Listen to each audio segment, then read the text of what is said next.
Hi there, welcome back to Jules Watches. Sorry it's been a very long time. I'm not very well. The cancer is giving me a bit of a kicking at the moment, but I keep trying to fight back. So I thought it's about time. I just sat here looking at the watch I had on, and I thought I'd do a review of it. This is a different review.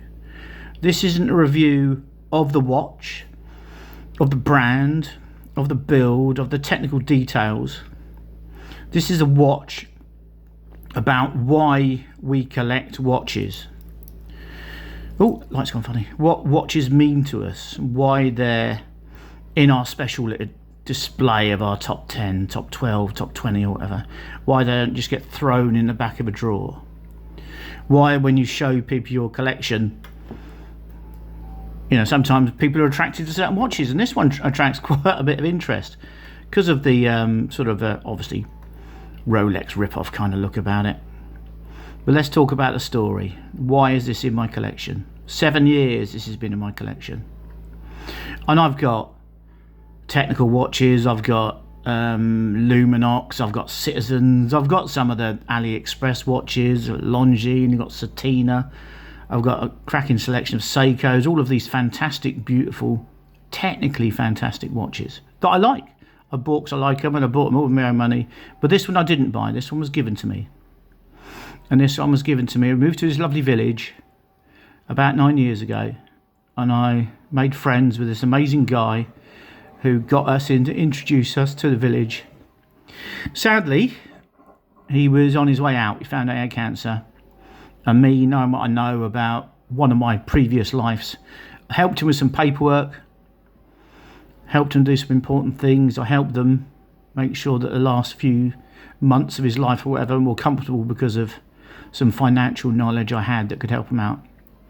And as a result, the Christmas before he passed away, I'd seen his watch collection. There's all Hugo Boss and all fashion watches and stuff like that, but he had lovely gold Invicta. And although it's an Invicta, and I know it's, you know, a cheap Chinese brand, but it's got an automatic movement, I said, I really like that. And then at Christmas, for all the help I gave him, he bought me my own. So this 38, 39 mil, blah, blah, blah, don't care. Looks nice. The unidirectional bezel clicks nice. Is it the best? Blah, blah, blah, don't care. But the contrast of the black and the gold, the shiny, and I've worn this a lot, 7 years, and it's still doing really well. Dogs are going bonkers in the background. Don't worry, we'll put them in a play. Magic, be quiet, mate. I'm trying to make a video here. I'm trying to be all emotional and stuff like that. But again, it's lasted 7 years. It's got an automatic movement, which is good as gold. Stainless steel. It's got a lovely strap. None of this jingly jangy Christmas bells nonsense. It's got some nice transitions on the polished sides. It's sort of laser etched with its brand name down the main polished side. The bezel's nice and smooth. It's got nice applied indices. The only problem with the dial is, look closely, the Cyclops, obviously quite a divisive thing, a Cyclops, but the Cyclops is actually put on a bit crooked. But for 99 quid, what do you want? And it would have been nice to have a black date dial with white numbers on rather than white and black, but again, it's the numbers. Whether it can do 300 meters, whether it's a professional diver or not, I don't care. It looks nice. It's got nice wearing dimensions. It's probably 38, 39 mil. It's even got a signed crown. It's got a personalized rotor weight in the back for the automatic movement. As I said, it's got a lovely solid bracelet. Really looks the part with the two-tone. Again, the money, but it's got a safety fold-over clasp.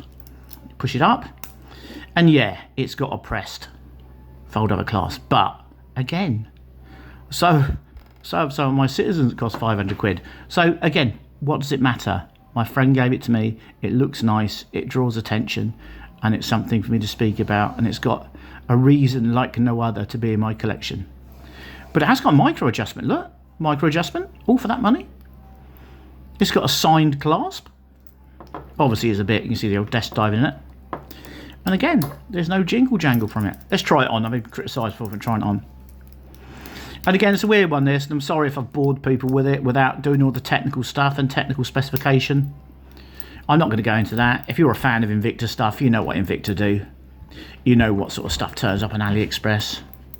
You know that, you know that.